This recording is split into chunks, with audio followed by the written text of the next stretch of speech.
Здраво на сите и добре додовте во моето ново видео. Темата на ова видео ќе биде зашто луѓето се откажуваат. Па има многу причини. Една од причините би била истрајноста, значи луѓето не се истрајни до крај. Што сам да кажам со ова?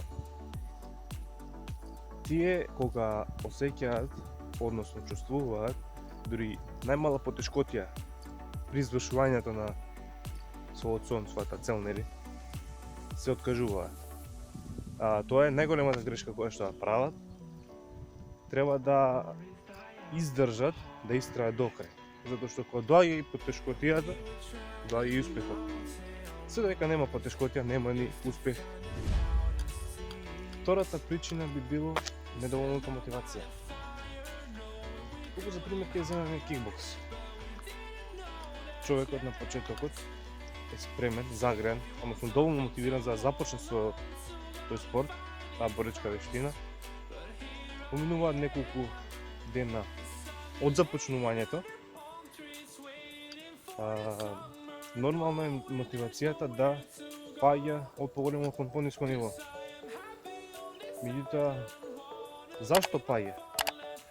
Може би да е недоволно сон, може би да е неправилна исхрана, може би да е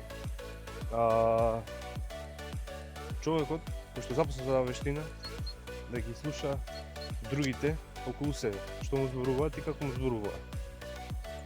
Тоа, значи, он никако не сме да поткрепне на нивните мислења.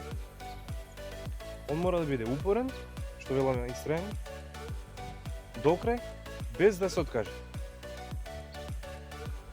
Кога ќе направи некој успех, кога се заврти насад, сите да ќе ќутат. Трета причина би било луѓето може би недоволно или пак воопшто не визуализираат.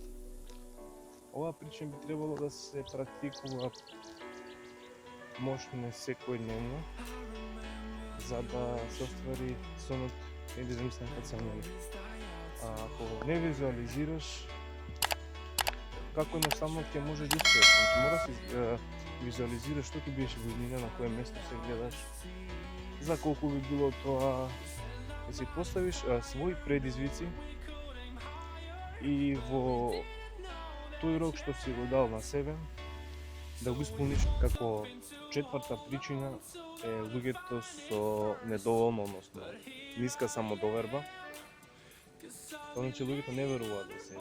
Веруваат, меѓутоа со пониско ниво на верување. Како за пример ќе земам личност А и личност Б. Личноста А верува во себе и има свои замислени цели. Тоа значи висока самодоверба.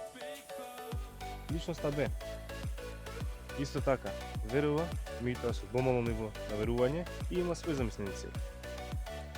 Личноста А ќе достигне својот успех, својата цел, меѓутоа личноста Б нема. Зашто? Затоа што има недоволно верување во себе. Ако таа личност не верува во себе, никој друг нема да верува. Верувајте ми, не. Затоа, ако сака личноста Б да успее, исто како што успеала и личноста А, мора да зголеми нивото на верување. Односно, од ниска самодоверба да се качи на висока самодоверба. Само тоа е клучот за успехот. Како што можете да погледнете направо само 4 причини, доколку сакате вторите во ова, лајкнете, субскрајбнете во знак на поддршка, а ние се гледаме во наредно видео, а до тогаш поздрав!